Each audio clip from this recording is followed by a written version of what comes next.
All right, guys, what's going on? Welcome back to Top Line. It's your boy Chris, and ladies and gentlemen, I gotta go as far as saying I honestly believe the Toronto Raptors might have played their best game of the season. Now I get it. There was no Jimmy Butler tonight for the Miami Heat, but to me, it wasn't about Jimmy Butler, no Jimmy Butler. It was more about what the Raptors did and the way that they played. And for the first time in a long time, and don't get me wrong, I thought Tyler Hero got off. He did his thing.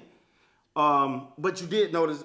Now, this is one thing I got a question about, though, is how come they wait so long to make the switch to have OG on Tyler Hero?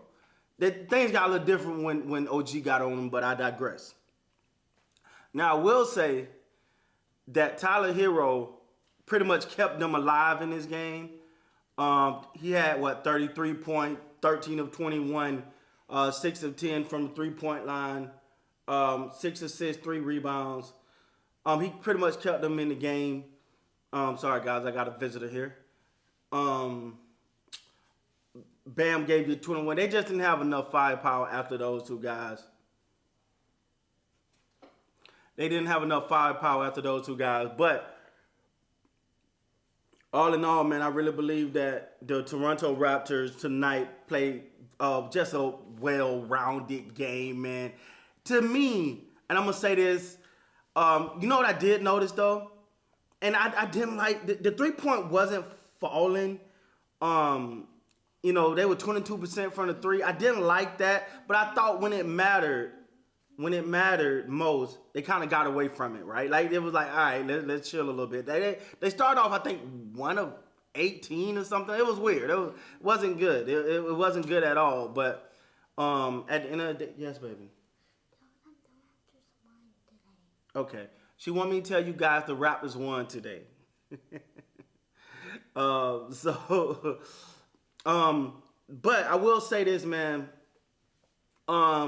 Despite that, I thought Scotty Barnes tonight played well. I prefer early Scotty than late Scotty, and I know more people like, why, Chris? Why? Like, you want him to close in the fourth quarter, Chris. But no, I like him coming out early, being aggressive. He had 18 points in that first half, and then pretty much became a facilitator. Only had 4 in the second, but I'm fine with that because it felt like he came in. He kind of set the tone. And after that, it was, it allowed everybody else to get into rhythm. Thank you, baby.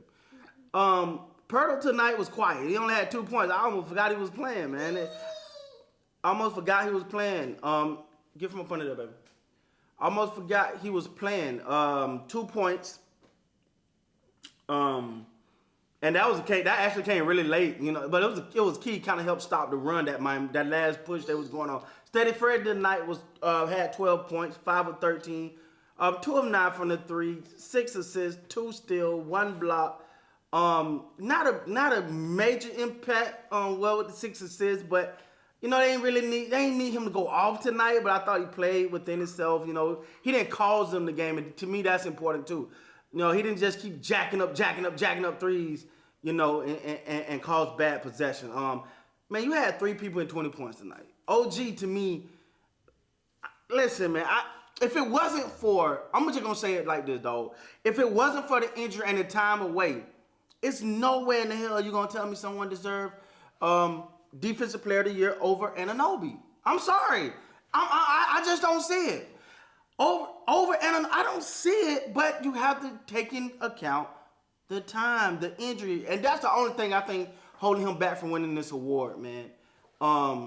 Precious tonight, I thought Precious was impactful tonight. 12 points. He still got those little slippery hands, man. I really don't know what that's about. He really got those slippery hands.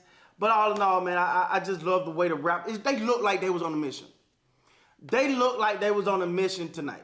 It just looked different. There was a sense of urgency.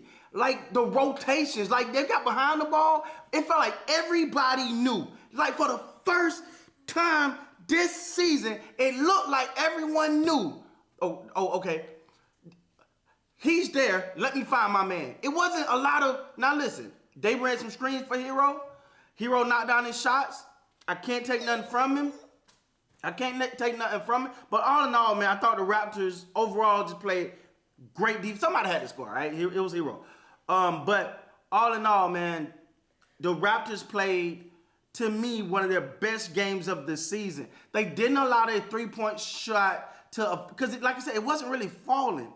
But they didn't allow that to take them out of their game. Again, now the Miami Heat didn't have Jimmy Butler, and I get it, right? Jimmy Butler's Jimmy Butler. I'm not gonna take nothing away from him. So I you ain't got to flame my comments with that. Like, I know. But all in all, they came in and they did what they were supposed to do. Miami did get back. They did make that late push. Now, like, it's starting to get dicey. And I'm gonna tell you why I thought they made that late push. I'm gonna be honest with you.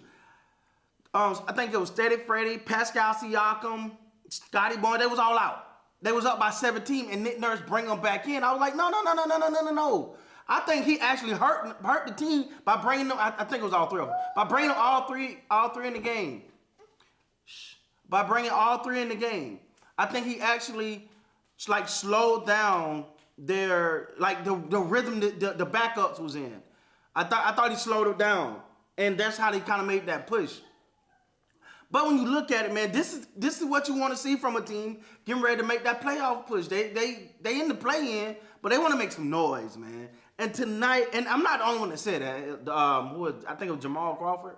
Was it Jamal Crawford, one of the analysts on the little post-game show or whatever? He said the same thing. I was thinking, like, they look like it meant something. It looked like, wait, we're here. Like, it felt urgent. It felt like they had something to say. The rotation was there. The energy was there. The desire was there. That's something that fuels more. I think more than any other team in the NBA, that fuels the Raptors. The Raptors has to have those other dynamics. The the energy, the effort, the pack, all that encompasses who they are. That for a lot of teams, a lot of teams go out there, score, give it to their best player. Their best player can go get 35 with a blah, blah, blah, right? But for the Raptors to be who they are as a team, the energy, the effort, the passion, the desire, determination, all those things have to be there. And when it clicks at an alarming rate. So you want to be clicking at the right time. I think I know after that Nuggets loss, then they lost one game after that as well, and then they won their previous game, and now they got another big win here. Now it's starting. Now they got just keep them rolling, stack them up one game at a time. Let's not get ahead of ourselves. One game at a time, man. Hey, look. Tell me if you agree or disagree. Was this the Raptors' best game of the season overall? Not saying point-wise, not saying individual performance-wise, but as a team, this might have been their best game of the season. All in all, man. With that being said, guys, please like, comment, subscribe to the channel. Until next time, you guys be great. Bye.